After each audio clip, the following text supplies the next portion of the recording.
Okay next, the next version is complete the following. Complete the following में क्या होगा, आपको एक सेंटेंस दिया रहेगा, उसमें से हाफ सेंटेंस रहेगा, हाफ आपको पूरा करना पड़ेगा। देखते हैं कैसा होता है। कंप्लीट द फॉलोइंग सेंटेंस में देखिए, द एंशिएंट ग्रीक्स कॉल्ड, इस तरह से गोटा सेंटेंस का हाफ तो आपको दिया।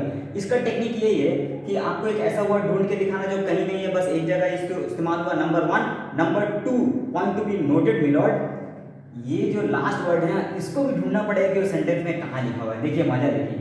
तो सबसे पहले एंशिएंट पौराणिक एक ऐसा शब्द हम यहाँ पर ढूंढ के दिखाएं जो पूरा right from there to here not has been used even once, सिर्फ एक ही जगह यहाँ इस्तेमाल हुआ और कहीं इस्तेमाल नहीं हुआ। तो सबसे पहले उसको टारगेट कर लिए हम लोग। उसके बाद हम देखेंगे मेरा लास्ट वर्ड यहाँ पर कॉल्ड है, तो यहाँ पर देखेंगे कॉल्ड हमको लास्ट वर्ड दिख गया। और इसका आंसर लिखने के लिए ये जो लास्ट वर्ड दिखा है एग्जैक्टली उसके बाद से तब तक मेरा आंसर जाएगा जब तक कोई सेंटेंस खत्म ना हो जाए, फुल स्टॉप या कोई sentence ending with comma, complex compound etcetera etcetera. तो ये देखिए, दिस कॉन्टिनेंट अंटार्कटिकोस, यहाँ पर आंसर आ जाएगा दिस कॉन्टिनेंट अंटार्कटिकोस। उसके बाद देखिए एक और, देयर इज नो परमानेंट। हम क्या बोलते हैं, एक ऐसा शब्द ढूंढ के दिखाएंगे जो पूरा पैसेज में कहीं बस एक ही जगह है। देखिए परमानेंट, स्थायी, तो यहाँ पर देखिए नो परमानेंट इसका इस्तेमाल हो गया। और लास्ट वर्ड भी वही परमानेंट है, तो हम तुमको बताएंगे कि उसके बाद से जब तक तुम्हारा आंसर सेंटेंस खत्म हो जाएगा आंसर होगा। तो ये देखिए परमानेंट के बाद से यहाँ पर देखिए, देखिए ह्यूमन रेसिडेंस इन अंटार्कटिका, यहाँ पर सेंटेंस खत्म हो रहा। आपका सवाल, सर ऐसे कैसे सर, यहाँ पर फुल स्टॉप नहीं है, कॉमा नहीं है, कुछ भी नहीं है। आप थोड़ा सा ध्यान से देखो, यहाँ पर एक कंजंक्शन है, दो सबऑर्डिनेट कंजंक्शन, ये तुम थोड़ा एडवर्बल क्लॉज में जाके देख लेना, समझ में आ जाएगा। तो यहाँ से आपका सेंटेंस टूट रहा, याद रखना कंजंक्शन घर का नया दुल्हन होता, परिवार को तोड़ दिया, एक परिवार इधर एक परिवार इधर, ठीक है। तो यहीं तक आपका आंसर होगा। ये देखिए, तो ह्यूमन रेसिडेंस इन अंटार्कटिका, ये ले लिया यहाँ पर answer. Next, the continents had a couple off season. तो हम देखेंगे यहाँ पर दो, कपल का मतलब दो, यहाँ पर दो कहाँ लिखा हुआ है, देखिए दो यहाँ पर लिखा हुआ है ना। कपल का मतलब दो, और टू तो तुमको पता ही है। और नहीं समझ में आ रहा तो विक्टोरिया जाओ। देखो लास्ट वर्ड क्या है यहाँ पर, सीजन। देखो यहाँ पर सीजन, तो ये हम तुमको लास्ट वर्ड बोले थे देखने के लिए, वहाँ के बाद से तब तक जब तक कोई फुल स्टॉप ना आ जाए। तो देखिए समर एंड विंटर तक फुल स्टॉप है, और यही आपका आंसर होगा समर एंड विंटर। उसके बाद देखिए next, seals and penguins are, हम देखेंगे ये सील्स एंड पेंगुइन्स कहाँ लिखा हुआ, ये वाला, और कहीं भी बस एक ही जगह दिखना चाहिए, और आपका जो क्वेश्चन है उसका लास्ट वर्ड दिखना चाहिए आर। तो देखिए इसका लास्ट वर्ड यहाँ दिख रहा है, उसके बाद से पूरा आपका आंसर चालू होगा। उसके बाद से ये पूरा बात यहाँ से यहाँ बता दिए, नेटिव टू दिस क्रिस्टल हूबहू कॉपी हो गया, और आपका इस आंसर कंप्लीट हो गया। देखिए इन्फॉर्मेशन फिलिंग, इन्फॉर्मेशन फिलिंग में ना बहुत सारा प्रश्न पूछ जाता है, उसमें पूछता है कौन बोला, कब बोला, कैसे बोला, एक्सेट्रा एक्सेट्रा। देखिएगा ज़्यादा क्लियर होगा। देखिए plant that can live here, इसमें भी हमको वही बताएंगे, प्लीज आंसर मत खोजिए, क्वेश्चन खोजिए कहाँ दिया है। तो क्वेश्चन में से देखेंगे ये plant that can live here, ये वाली बात कहाँ लिखी हुई है, पौधा जो यहाँ पे जीवित रह सकता है। देखिए the only plants that can live, हमको मेरा क्वेश्चन मिल गया। हम क्या बोलते हैं, क्वेश्चन ढूंढने के लिए, आंसर ढूंढने नहीं बोलते, आंसर तो अपने आप मिलेगा। देखिए पौधा जो वहाँ पर जीवित रहता है, सेम चीज मिल गया। तो वहाँ पौधा का नाम क्या, देखिए मोस एंड एल्गे, ये दो पौधा का नाम हमको दिखा, तो यहाँ पर उसको दो पौधा का नाम दे देंगे, मोस एंड एल्गे। एल्गे काई आप लोग को पता ही होगा, जो बाथरूम में जो हरा हरा होता है ना। देखो information, the animals found in Antarctica, कौन सा जानवर वहाँ पर पाया जाता है। तो देखिए फॉर एनिमल्स, एनिमल्स एनिमल्स, हमको क्वेश्चन मिल गया मेरा। अब हम लोग देखेंगे कौन सा एनिमल पाया जाता है। तो देखिए सील्स एंड पेंगुइन्स, अरे बत्तख कतरे में पैक पैक चलता है कोई, ठीक है। अरे सील्स डोरेमोन का तेरे मुंह देखो, तो सील्स एंड पेंगुइन्स यहाँ पर आ गया। नेक्स्ट इन देख the season that is always day, तो हम एक ऐसा शब्द खोज के दिखाएंगे जो पूरा पैसेज में कहीं भी बस एक ही जगह है। देखिए इज ऑलवेज डे, देखिए so it is always day, match कर गया, मेरा क्वेश्चन मैच कर गया। अब उसके बाद देखो कौन सा वहाँ पर हमेशा दिन होता है, तो आंसर है गर्मी का मौसम में हमेशा दिन होता है, तो यहाँ पर क्या होगा, समर, ठीक है। अच्छा उसके बाद देखिए the southern most continent of the earth, हम देखेंगे सदर्न मोस्ट वाली बात कहाँ लिखी हुई है, देखिए यहाँ पर लिखी हुई है। अब तुमसे पूछा है वो कॉन्टिनेंट कौन सा है, तो ये देखिए कॉन्टिनेंट का नाम यहाँ पर दिया हुआ अंटार्कटिका, वो कॉन्टिनेंट है, ठीक है, महाद्वीप। अब यहाँ पर देखिए अंटार्कटिका लाके प्लेस कर दिए। अब यहाँ पर कॉज इफेक्ट, कॉज इफेक्ट मतलब कारण प्रभाव, हमेशा एक बात याद रखिएगा, कारण पहला होता है, प्रभाव बाद में होता है। पहले मिर्चा खाते हो, झाल बाद में लगता है, ऐसा हो ही नहीं सकता है कि पहले आपको झाल लग गया बाद में मिर्चा खाए। अरे मिर्चा नहीं खाया हुआ, किसी का बात सुना हुआ, ऐसे ही झाल लगी है। देखो तो इस तरह से आपको दिया रहेगा, एक तरफ कॉज एक तरफ इफेक्ट। देखिए कॉज मतलब कारण, इफेक्ट मतलब प्रभाव, और इस तरह से दोनों में से कोई एक दिया रहेगा, दूसरा आपको भरना है। जैसे यहाँ लिख दिया आपको इफेक्ट, जैसे कि झाल लगा, तो यहाँ कारण में लिखना होगा मिर्चा खाया। अगर इधर दे दिया मिर्चा खाया तो इधर लिखना पड़ेगा झाल लगा। देखो, it is always day in Antarctica, भाड़ में जाए answer. I will try to find out कहाँ लिखा हुआ ये वाला बात। ऑलवेज डे है, देखिए ऑलवेज डे हमको यहाँ पर दिख गया, अंटार्कटिका में हमेशा दिन होता है, ये वाला बात इधर दिख गया। तो आप सोच के देखिए, जो दिन होता है उससे पहले का हुआ, झाल तो लगा उससे पहले का हुआ, मिर्चा खाया। तो ये देखिए, ये दूसरा घटना है दिन होना। तो प्रथम घटना क्या है? प्रथम घटना है फेसेस द सन, सूरज की तरफ मुंह कर रहा तभी ना दिन होगा। तो देखिए यह वक्त सूरजमुखी होता है। तो ये देखिए, ये faces the sun all the times, यही आपका यहाँ पर कारण का आंसर हो जाएगा इस तरह से, ठीक है। अच्छा, अब एक और देखिए, अब जैसे यहाँ पर आपको इफेक्ट दिया हुआ है, in winter it never faces the sun, ठंडा का टाइम में कभी भी सूरजमुखी नहीं होता है। लाइन कहाँ पहले ढूंढेंगे, देखिए in winter it never faces the sun, हमको मेरा लाइन मिल गया, ठीक है। तो हम देखेंगे ये तो प्रथम घटना है कि सूरज की तरफ मुंह नहीं करता है, मैंने मिर्चा खाया। अब इसके बाद झाल लगने वाला बात लिखेंगे कि उसके बाद क्या हुआ। तो ये देखिए, ये प्रथम घटना है, तो मेरा उससे दूसरा घटना क्या होगा जो इसके परिणाम स्वरूप होता है। तो दूसरा घटना यही है कि so it is always night in Antarctica during winter, ठीक है, इसलिए सर्दियों में हमेशा रात होता है, so it is always night, ठीक है। इस तरह से आपको निकाल सकते हैं इसको। अब एमसीक्यू मल्टीपल चॉइस टिक करने वाला, ठीक है ना। अब इसका भी चालाकी हम आपको बता दे रहे हैं, देखिए इस तरह से प्रश्न दिया रहेगा और इस तरह से आपको ऑप्शन दिया रहेगा। इसमें थोड़ा वोकैबुलरी स्ट्रांग होना चाहिए। पहले ये जो क्वेश्चन है उसका आप हिंदी भी कर लीजिएगा अपने मन में। Antarctica is the continent of our planet, Antarctica हम लोगों के ग्रह का एक महाद्वीप है, ठीक है, इस तरह समझ गए। तो हम क्या बोले थे कि ये वाली बात कहाँ लिखी हुई है। देखो, जरूरी नहीं कि हूबहू आपको पैसेज में मिल जाए, बिल्कुल जरूरी नहीं है। अगर एक शब्द भी ऐसा मिल जाए जो कहीं नहीं इस्तेमाल है तब भी आपके लिए पर्याप्त है, ठीक है ना। तो देखेंगे, ये देखिए कॉन्टिनेंट वाली बात यहाँ पर हमको मिल गई ऑफ आवर प्लैनेट, ठीक है। अच्छा, अब ठीक देखिए, ठीक उससे पहले यहाँ पर तुम्हारा पास चार ऑप्शन है, eastern most, western most, southern most and northern most. तो हम देखेंगे इसके पास कौन सा है, ये जो हमको ऊपर में क्वेश्चन मिला उसके पास यहाँ पर देखिए सदर्न मोस्ट वाली बात है। तो ये देखिए सदर्न मोस्ट यहाँ पर हमको दिख गया, तो उसको यहाँ टिक कर देंगे। और एक बात बता रहे, जो आप अपना लाइन को खोजिएगा ना वहाँ पर, उससे ठीक पहले नहीं तो ठीक बाद आपको आपका आंसर मिल जाएगा, दूर दूर जाने का जरूरत नहीं है।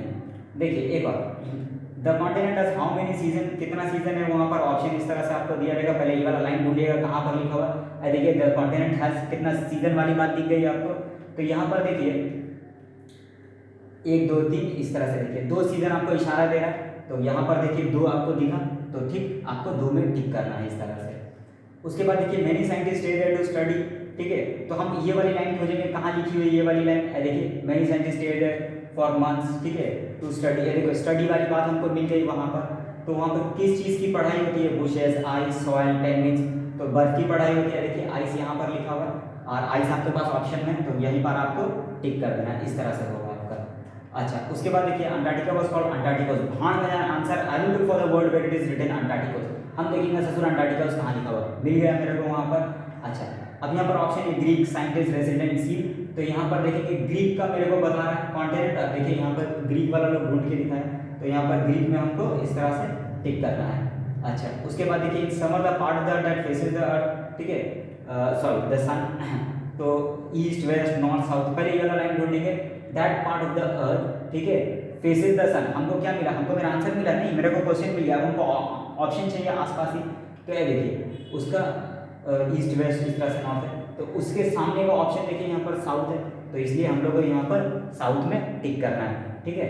तो इस तरह से आप ढूंढते हैं। फाइंड वोकैबुलरीज, वोकैबुलरीज का मतलब हो गया तो एक ही टाइप का वर्ड आपको वहाँ पर ढूंढने के लिए देगा, हम अभी करके दिखाए, आसान लगेगा।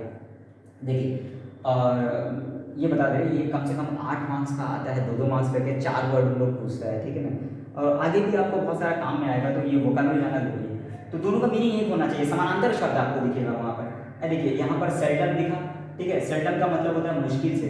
तो अब देखिए उससे मिलता जुलता है रेयरली, रेयरली का मतलब भी होता है मुश्किल से, मतलब उसका सिमिलर मीनिंग, ठीक है ना।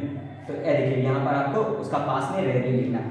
परपेचुअल, परपेचुअल का मतलब होता है स्थायी, परमानेंट। तो हम देखेंगे स्थायी वाली बात कहाँ लिखी हुई है, देखिए स्थायी वाली बात यहाँ, परमानेंट का मतलब भी स्थायी होता है, तो यहाँ पर परमानेंट ले लीजिएगा। डेंजेंस का मतलब होता है रिहायशी, मतलब मोहल्ला ला, पाड़ा ला, उधरी का आदमी, ठीक है ना। तो देखिएगा यहाँ पर कहाँ लिखा हुआ है, देखिए रेसिडेंट्स यहाँ पर लिखा हुआ है, तो इसका मतलब ये भी रिहायशी, तो इसके डेंजेंस के बाद में बगल में रेसिडेंट्स लिख देंगे। इस तरह से आपका वर्ड मीनिंग निकालना पड़ता है। देखिए वेरी ओल्ड, सैंड और लोकल। तो वेरी ओल्ड का मतलब बहुत पुराना, बहुत पुराना। देखिए एंशिएंट का मतलब भी होता है बहुत पुराना, तो दोनों का एक ही मीनिंग है, तो इसका बगल में हमको एंशंट ला के बैठा देना है। सैंड का मतलब रेत या बालू होता है, तो यहाँ पर देखेंगे कहाँ लिखा हुआ है, देखिए डेजर्ट। डेजर्ट का मतलब भी रेत या बालू होता है, तो सैंड के पास में डेजर्ट आ जाएगा। लोकल मतलब आसपास का, ठीक है ना। तो देखो नेटिव का मतलब भी आसपास का होता है, तो ये लोकल का बगल में आपको नेटिव ले लेना है। इस तरह से आप लोग अपना वर्ड मीनिंग पैसेज से निकाल सकते हैं। तो मोटा मोटी रफली एक तो आइडिया लगाने से थोड़ा सा अभ्यास कीजिएगा, हो जाएगा। देखिए क्वेश्चन एंड आंसर, हाँ अब आया मलाई, मेन चीज़, ठीक है ना। तो क्वेश्चन आंसर किस तरह से निकालिएगा आपका सवाल, सर हमको पता है, एक मिनट, पता है, डिटेलिंग पता है क्या, टेक्निकल डिटेल्स वो हम बता रहे हैं आपको। देखिए तो who called the Antarctica, Antarctica याद रखिए, हु जब से सवाल होता है तो मैक्सिमम सब्जेक्ट केस का सवाल होता है, तो उसका आंसर हम लोग को सामने चाहिए। हम आपको क्या सिखाएंगे, ये जो अंदर से एक ऐसा शब्द ढूंढ के दिखाइएगा जो पूरा पैसेज में कहीं नहीं, बस एक ही जगह देखिए अंटार्कटिका इधर मिला और इधर मिला, ये अंटार्कटिका और कहीं नहीं मिलेगा। इससे क्या होगा, आपको जल्दी आंसर मिलेगा, ठीक है ना। तो देखिए कौन अंटार्कटिका को पुकारता था, द एंशिएंट ग्रीक, इन लोग पुकारता था। तो आंसर में देखिए यहाँ पर हु के स्थान पे एंशिएंट ग्रीक लेंगे, क्योंकि हम आपको बोलते हैं सब्जेक्टिव वाला मामला पहला आता है यहाँ पर। अब देखिए जो क्वेश्चन बचा कॉल्ड द अंटार्कटिका अंटार्कटिकोस, यहाँ पर आप उतार दीजिएगा। कितना स्टूडेंट लोग ना ये लिखता नहीं है, वो लोग क्या करता है ना, द एंशिएंट ग्रीक लिख के छोड़ देता है, ठीक है। तो इसमें क्या दिक्कत हो जाता है कि आपको हाफ मार्क्स मिलता है, फुल मार्क्स यहाँ पर मिलता नहीं। देखो कॉल्ड अंटार्कटिका अंटार्कटिकोस, ठीक है। अच्छा उसके बाद देखिए क्वेश्चन आंसर यहाँ पर है, why is Antarctica rarely thought of a desert, इसको डेजर्ट क्यों माना जाता है, ठीक है। तो ये देखिए इज आपका हेल्पिंग वर्ब है, अंटार्कटिका आपका सब्जेक्ट है। एक तो चालाकी याद रखिएगा, जब भी आप आंसर लिखिएगा, देखिए इंटरोगेटिव का नियम क्या है, पहले हेल्पिंग वर्ब आएगा बाद में सब्जेक्ट आएगा, लेकिन आपको तो आंसर एज में चाहिए। उसका नियम क्या है कि सबसे पहले सब्जेक्ट आएगा यहाँ पर, उसके बाद यहाँ पर आपको हेल्पिंग वर्ब लेना पड़ेगा। बाकी rarely thought of a desert आप कॉपी किए, जब भी वाई से सवाल रहेगा ना 99.9% हम लोग यहाँ पर वाई के स्थान पे बिकॉज लगाते हैं। अगर हम लोग कॉम्प्लेक्स लगाना है तो ड्यू भी लगा सकते हैं सिंपल सेंटेंस के लिए। देखिए तो हम अपना क्वेश्चन का एक ऐसा सेंटेंस, एक ऐसा वर्ड ढूंढ के दिखाएंगे अपना पूरा पैसेज में जो कहीं बस एक ही जगह इस्तेमाल हुआ हो। तो ऐ देखिए रेयरली थॉट, ऐ देखिए रेयरली थॉट, हमको मोटा मोटी आइडिया है कि उधर ही हमको आंसर मिलेगा। तो क्यों उसको रेयरली थॉट किया जाता था, तो ऐ देखिए क्योंकि it is covered in ice. अब उसको बर्फ इसलिए सोचा जाता है क्योंकि बर्फ से ढका हुआ है, तो इसके बाद में it is covered in ice यहाँ पर आप हूबहू कॉपी कर दीजिएगा। देखिए why it is always night in Antarctica, Antarctica में हमेशा रात क्यों होता है। देखिए इट आपका सब्जेक्ट है, पहले आएगा इस आपका हेल्पिंग वर्ब है, बाद में आएगा, बाकी सारी बातें हूबहू कॉपी होगी। वाई के लिए आपको यहाँ पर बिकॉज लेना पड़ा, ऑलवेज नाइट इन अंटार्कटिका, देखिए ऑलवेज नाइट इन अंटार्कटिका आपको मिल गया, इसलिए it never faces the sun. तो उसके बाद देखिए ये जो आंसर है it never faces the sun यहाँ पर आपका आ जाएगा। देखिए what did the small owl see, आपका सवाल सर ये पैसेज चेंज हो गया, हम चेंज कर दिए पैसेज, हमको पैसेज पढ़ना ही नहीं है, हमको समझाना ही नहीं है आपको। उसके बिना भी हम आपको ये बता सकते हैं कि 100% आप लोग पूरा 10 on 10 आप उसमें लेके आ जाइएगा। तो देखिए ये डिड जो है ना इसको हम लोग डमी बोलते हैं, नहीं डमी, हाँ डमी बोलते हैं। इस तरह से नकली हेल्पिंग वर्ब आप मेरा भाषा में समझ लीजिए। तो डिड आपका हेल्पिंग वर्ब है, स्मॉल आपका आउल है, सबसे पहले सब्जेक्ट इधर आएगा, लेकिन ये जो नकली ये कटता है हमेशा हमेशा, डू डज डिड तीनों कट जाएगा, ठीक है। तो ये तो कट गया, तो फिर इसके बदले देखिए डिड इस बात का इशारा दे रहा है कि ये सेंटेंस आपका पास्ट में है, तो इसका मतलब आपको आंसर भी पास्ट में करना पड़ेगा। देखिए सी V1 है, तो आंसर को पास्ट करने के लिए सी का हमको V2 चाहिए, तो सी का देखिए V2 क्या है 100, तो यहाँ पर क्या होगा 100, द स्मॉल आउल सॉ, फिर से बोल रहे हैं डिड होगा, काट के यहाँ का जो प्रेजेंट टेंस है उसको पास्ट टेंस में कीजिएगा, ठीक है। द स्मॉल आउल, तो हम खोजेंगे ये स्मॉल आउल वाली बात कहाँ लिखी है, ही सॉ द, देखिए वो क्या देखा यहाँ पर, देखिए सी, देखिए सी है, तो अरे टेंस है ही बात, ठीक है ना। तीन मिल गया आपको, तो क्या देखा, bright round moon in the dark water, ये देखा वो, तो ये वाला आंसर आपका उतर जाएगा, bright round moon in the dark water आपका आंसर हो जाएगा यहाँ पर। देखिए what did the small owl से टू हिज मदर, अपना मम्मी से क्या बोला, तो स्मॉल आउल आपका सब्जेक्ट है, पहले आएगा, डिड आपका हेल्पिंग वर्ब है, बाद में चल जाएगा। उसके बाद देखिए यहाँ पर से प्रेजेंट टेंस है, तो से का हमको V2 चाहिए, तो उसका V2 क्या है, सेड है। यहाँ पर स्मॉल आउल से टू हिज मदर, वो अपना मम्मी से क्या बोला, देखो he ran to his mother and said, देखिए हमको क्या मिला, देखिए रेड रेड मैच कर गया, मतलब हमको मेरा वो लाइन मिल गया जो हमको ढूंढना था, लेकिन अभी आंसर नहीं मिला। आंसर यहाँ से है, देखिए the beautiful moon has fallen into the well and we must get it out, ये आपका आंसर है। एक तो बात और आप लोगों को सिखा दे रहे हैं, जो भी आपका इन्वर्टेड स्टार्ट और इन्वर्टेड बंद में होगा ना, जो आप आंसर लिखिएगा यहाँ पर, वो आंसर पूरी हूबहू नरेशन का चेंजेस, इसमें मेरा नरेशन का वीडियो देख लीजिएगा, उसमें 4 चेंजेस बताए थे और बॉक्स चेंजेस बताए थे, ठीक है। ये तो मेरा भाषा है, लेकिन सच भाषा है, एडवर्बल का चेंजेस देखना पड़ेगा, वर्ब का चेंजेस, आप प्रोनाउन एंड देयर केसेस का चेंजेस देखना पड़ता है। देखिए यहाँ पर सेट दैट आपका सवाल, सर ये दैट क्यों लगा है, क्योंकि यहाँ तक मेरा तो सेंटेंस खत्म है। अब इसके बाद एक नया सेंटेंस निकल तो कंजंक्शन यहाँ पर हम इस्तेमाल कर दिए। ये फेविकॉल का मजबूत जोड़ मेरा नाउन क्लॉज में आके देख लीजिएगा। द ब्यूटीफुल मून है, देखिए द ब्यूटीफुल मून, ठीक है। हैज़, सर हैज़ लिख दीजिए ना, कितना अच्छा ब्यूटीफुल मून लिखे है, हैज़ भी लिख दीजिए। रुको, पिक्चर भी बाकी है मेरे दोस्त। देखो ये हम आपको क्या बोलते हैं, सबको इनडायरेक्ट में करना पड़ेगा हैज़, तो डायरेक्ट में अगर हैज़ है तो इनडायरेक्ट में उसका चेंजेस क्या होगा, हैड, तो यहाँ पर आपको चेंजेस होगा हैड। तो ये तो हो गया आपका माने चार्ट चेंजेस और बॉक्स चेंजेस करना पड़ेगा। देखो ही रैन टू हिज, कहाँ गया, हाँ अब देखिए हमको ये करना है वी मस्ट, तो वी, ठीक है। अब हमको वी का यहाँ देखिए यहाँ पर जो वी है, ये वी का चेंजेस यहाँ पर लाना है, तो लेके आ जाइए सर, वी चुपचाप लिख दीजिए, हट ऐसे थोड़ी ना होता है। देखो वी सब्जेक्टिव केस है, वी सब्जेक्टिव केस है तो बहुवचन के लिए क्या होगा, दे, तो यहाँ पर हम लोग को दे का इस्तेमाल करना है, हम लोग डायरेक्ट इस्तेमाल कर रहे हैं।